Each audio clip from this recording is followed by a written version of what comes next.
Hi everyone, we are live. It is awesome to have you here. We've got a great topic that we are going to discuss today. So I thought I would dress for the occasion, which is why I'm wearing a sleep mask and which is why I have on pajamas. But we're going to talk about some really cool stuff. We're going to talk about sleep. So it's awesome to have you here. If you are joining us with your live, that is fantastic. Maybe you're watching the rebroad, and that is awesome if you're watching the rebroad. Okay, so a couple things I wanted to mention while I have you live, just about classes, and I want to give you an opportunity to join us live because I know for many of you it's lunch break. So what I want to remind you about is on Friday at 6 o'clock, we've got no classes. Okay, so a reminder, Friday at 6 o'clock, no classes. That's tomorrow, May 10th, and we've scheduled a makeup class for Friday, June 7th. Okay, and no classes on Victoria Day. So on Monday, makeup classes are scheduled for Monday, June 3rd. Now, if you're just joining us, you're wondering what on earth am I wearing? I dressed for the occasion. We're going to talk about sleep. This is awesome. Okay, so I'm all decked out. We're going to talk about things you can do to have a better sleep. And I've got my sleep mask on. This is actually my sleep mask that I wear. It's a 3D goggle thing, but it really works well. Okay, so welcome to our weekly topic. We're going to discuss sleep. I wanted to tackle something that I thought affects so many of us, and the real inspiration for this was actually the wellness wheel that we did in class. And for many of you, I know that you identified sleep as an area that you really wanted to change. So I thought if we can provide you with some useful information, some tips that you could actually start implementing today and for tonight, that would be awesome. Because as new moms, maybe there's some new moms watching, you can relate to that sleep deprivation. And maybe your kids are older, but just think back to those sleepless nights that you had and you just felt so foggy and out of it. But also not just for new moms, but just busy moms and busy women, we're affected if we don't have enough sleep. Okay, so we tend to think of sleep as a very quiet period where everything kind of shuts down and we're relaxed, but really it's the opposite. It's actually very, very active where a lot of processing, restoration, strengthening happens, and that's why it is so essential. So today I wanted to discuss that, okay?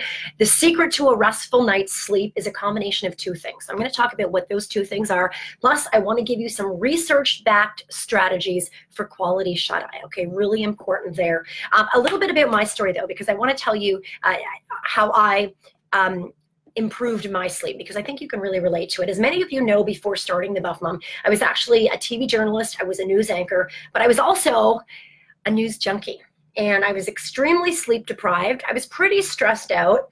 I would always say to myself, I can't sleep, I'm frustrated, and the more I would tell myself this, the more frustrated I would get, okay? So meanwhile, my habits, though, they were very different than what they are now. For example, I would be sleeping with CNN on. We do that. We don't even think about that. It would be in the background, and I didn't want to miss anything. I would wake up in the middle of the night and there'd be a story. So, I'd have that noise and that constant reminder of chaos kind of in the background. I would have coffee late in the day, rather. I wouldn't even really consider when I would be drinking coffee. I'd kind of just drink it throughout the day.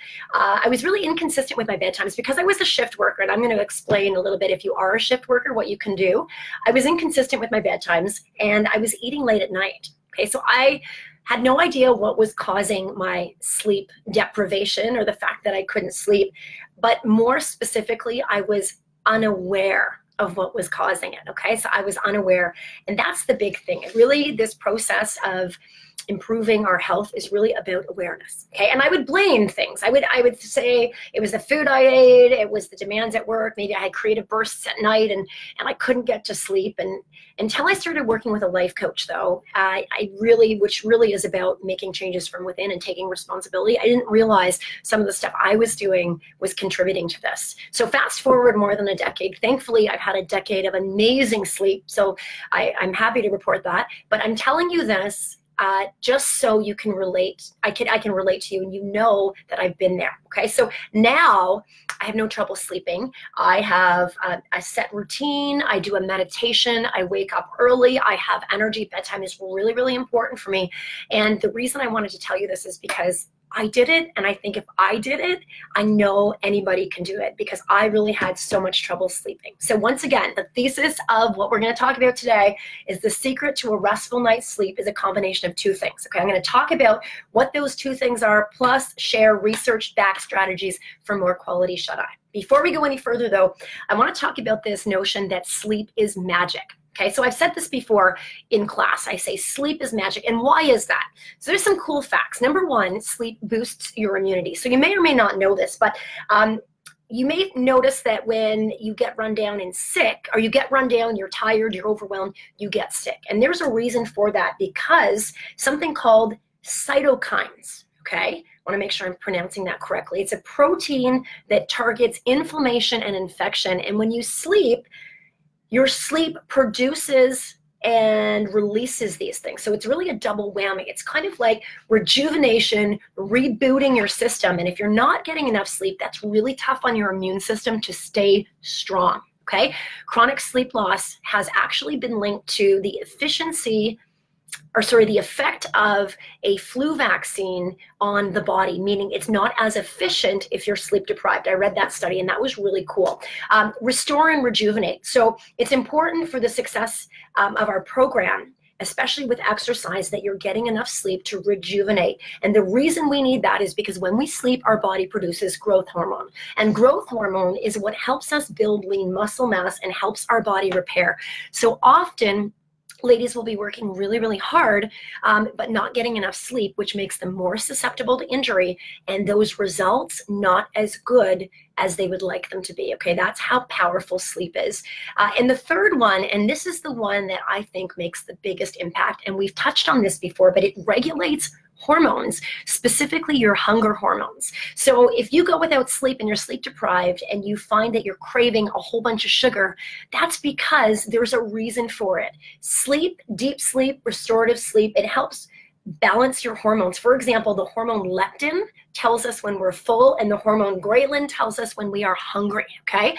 And you want these to be balanced, so naturally we can be in touch with when we're hungry, when we're full. That's what we want at the Buff Mom. We don't want you to follow a diet plan or count calories. We want you to tune into your body and know when you are actually full and it's time to stop eating. However, if you're not getting enough sleep, ghrelin and leptin, they're all over the place, and things are out of whack, and you are not connected with that built-in monitor of when I'm hungry and when I'm not hungry, okay? Sleep also finally has a major, and there's so many other things, but I wanted to just highlight the ones that I thought were most interesting. Sleep has a major effect on learning and memory. Sleep, actually, I found this interesting. It helps the brain commit new information to memory by a process called consolidation. So they've done studies, and they've found when you get enough sleep, you can actually perform a learning task so much better. And I think we know that just from being sleep deprived, and especially if you're a new mom, you know everything is off when you're not sleeping, okay? So how much sleep do we need? So for that information, I went to the National Sleep Foundation, and here's what I found. We've got adults 7 to 9 hours, so pretty standard as to what we've been talking about. 1-year-olds 11 to 14, so we know these little guys need more sleep. School-age children between 9 and 11, and teens between 8 and 10, okay? So once again, 7 to 9 hours for us, 1-year-olds 11 to 14, school-age children 9 to 11, and teens between 8 and 10. Now, men and women are very different, okay? We know that, but maybe you have a husband or a partner who is a night owl, and you tend to be someone who goes to bed a little bit earlier. There's a reason for that, and that's because the natural circadian rhythm, so that's the body's natural way of dealing with light and darkness and how it puts us into sync, is different for men and women. For men, it's actually a little bit longer, and for women, it's a little bit shorter. So women tend to get tired towards the end of the day. Men have a little bit more energy in the evening, and women, that's why they tend to be more at risk for things like early waking sleep. So you lie down and you know you're waking up. You might have some sleep disturbances like insomnia, and they tend to have more of a dip at night. With men, though, they're hit harder by periods of sleep deprivation. So it hits them harder. We recover faster, which is kind of cool, okay? So the secret to a restful night's sleep is a combination of two things. And those two things are, if you haven't guessed it, what we do during the day and what we do at night, okay? Absolutely, those two things, what we do during the day and what we do at night. So how do we make it happen? How do we improve this situation? There are lots of things we can do. I wanted to give you information that I think that you can start implementing today. And some of these things take a little bit, like any routine to your system, it's not going to happen in one day. You've got to be consistent with this. And yes, I realize there are chronic sleep issues that are above and beyond this, but research has found many people will benefit from just simple lifestyle changes and some of these other things we're going to talk about, okay? So the first one, you're probably going to guess it has to do with routine and having a sleep schedule, going to bed and waking up at the same time every day. Your body loves consistency, and the more you do it, the more automatic it's going to be. I know I go to bed at 10 o'clock every night. At 9:30, like I can feel myself shutting down. And I know I wake up at 6 and I wake up and I just do. Sometimes I don't even have to set an alarm, okay? If you're a new mom or you're a shift worker, what do?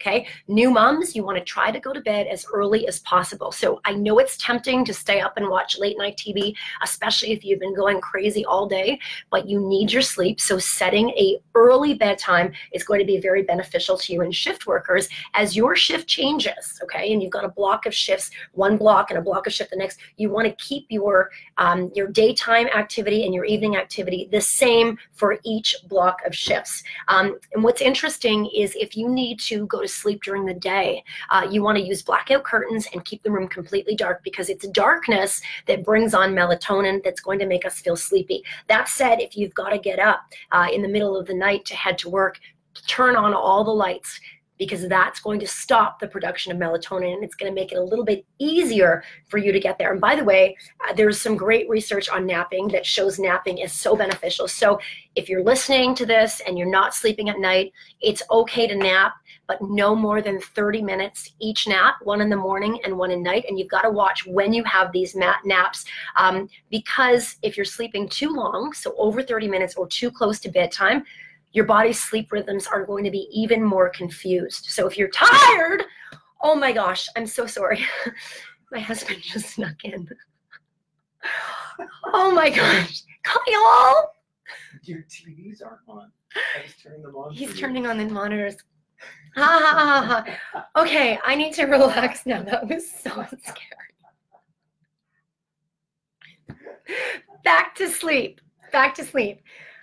Okay, so if you're too close to bedtime, your body is going to confuse everything, so not too close to bedtime. Okay, the next thing that you can do is you can eat healthy foods and minimize processed foods, because we talked about this before. This is really, really important. Irregular sleep-wake cycles can weaken insulin resistance, okay? We know this. When we're tired, we're not processing carbohydrates as effectively, and when insulin is high, that means it's time to store calories as fat. Okay, so know that. So if you're working shifts, especially important, watch the amount of sugar you're having in processed foods, because if you are sleep deprived, your body is not able to process those carbohydrates as effectively as it could if you were getting enough sleep. Okay, number 3 is going to be avoiding caffeine at least 10 hours before bed. Okay, 10 hours before bed.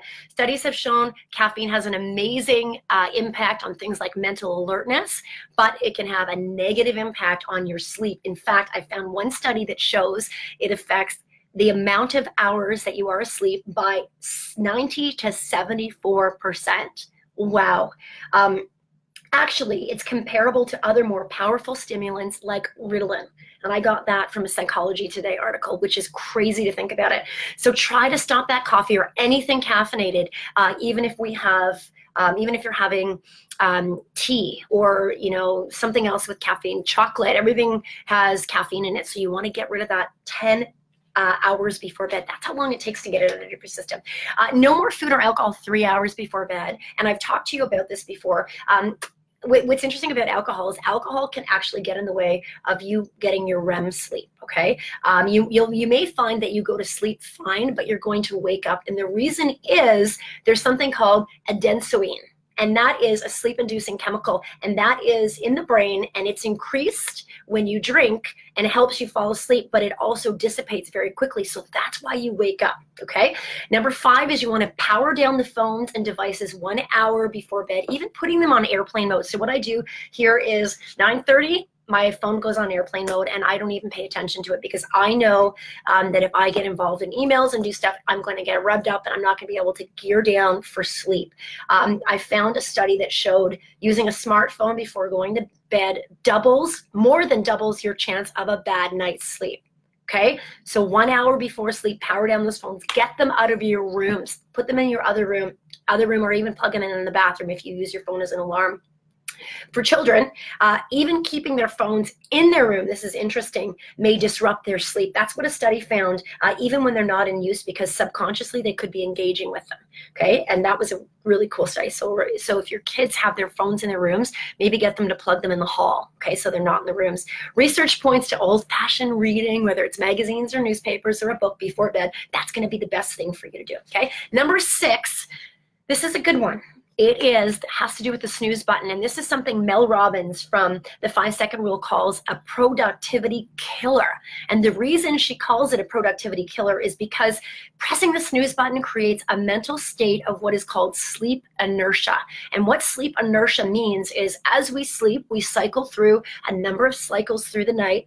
When our phone or our alarm goes off in the morning, it signals that cycle to come to an end, and we're in that state of alertness. So this is the best time to do anything. First thing in the morning, it's when you're most alert. But if you press the snooze button, boom, you send yourself into another sleep cycle and you're lagging behind. And if you get up in the middle of that sleep cycle, it takes at least, according to Mel Robbins, 4 hours to resume your normal functioning. So that's why you may feel groggy or slow or out of it if you are using that sleep button, the snooze button. Okay, so note about that. Now, a couple of additional tips I wanted to provide you that I think can be really helpful. And this is some of the stuff that I've learned over time. And it was this one. It's creating a ritual. Okay, this can help you create a routine. But the ritual is, even a warm bath before bed, because the cool air when you get out is going to warm your core. And researchers say that sends a message to the brain to relax. So you get into a nice warm bath, and then when you get out, the juxtaposition of the two together is going to just slow things down for you. Naturally, you're going to feel relaxed, creating the ideal environment, really engaging all 5 senses. So maybe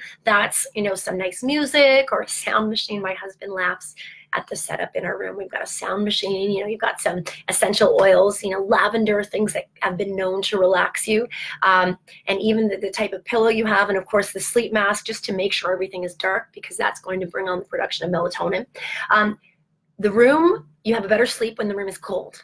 Okay, you probably know that when you're hot and overheated, you're less likely to get into that deep sleep. If you cool things down, open the window, nice crisp air, you're gonna have a wonderful sleep.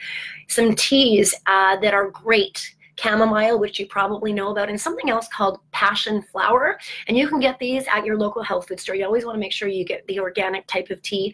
And that is, even a half hour before bed, that herb naturally relaxes you. If you are a type A person who goes to bed and you feel like all of these thoughts come into your head and your mind is rushing, you can use a technique called a brain dump. And what a brain dump is, before you go to sleep, you're going to write down everything that you think you have to do that's in your brain, and you're going to put it on a piece of paper. And what that's doing is it's like a symbol of, okay, I put it on paper, I can deal with it in the morning, I don't have to think about it. And even if you put a piece of paper beside your bed and something pops in, you can write it down, because then you don't have to deal with it until the next day. That can be extremely effective if you have racing thoughts, okay? Sleep apps are great. I use Omvana, which is, I might do a sleep meditation, which is just basically a way to calm yourself down. You can check that out. It can be really, really helpful, again, just to get yourself into that calming state. But none of this is going to work unless you put those other things into play. So you want to go to bed early, you want to start your routine, gear down, and then start your sleep meditation, okay? Because remember, the body likes routine, and as soon as you hit your triggers, we know everything is a habit, your body's going to naturally go into that sleeping state. You can use a technique called a body scan technique, and I know there's many of you who have been asking about meditation. What a body scan technique is, it comes from yoga, and it is a process of just closing your eyes, lying in bed, And we've done this at class before, but you basically, there's different ways to do it, but how I do it is you close your eyes and you basically feel this light coming in, and it's going to scan your body, and you feel that light, you know, through your chin, into your jaw. You feel the tension release down your spine, into your back, into your low back, into your hips. And you do that when you are in bed to totally calm yourself down and just ground yourself and get rid of anything that's happening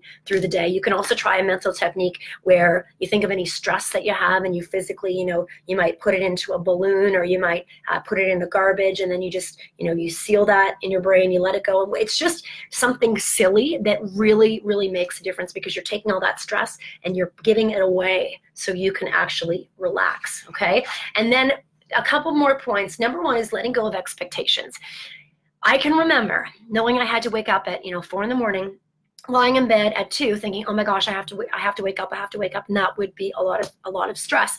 Letting go of expectations and giving yourself some time to get into this routine. Experts say when you get ready to sleep, it's usually about 15 minutes or so before you fall into a deep sleep. Some people are going to be more than that, but just take your time. Don't worry about you. Every person is different, and let go of the expectations and know that you're building new habits. 2 more things to mention.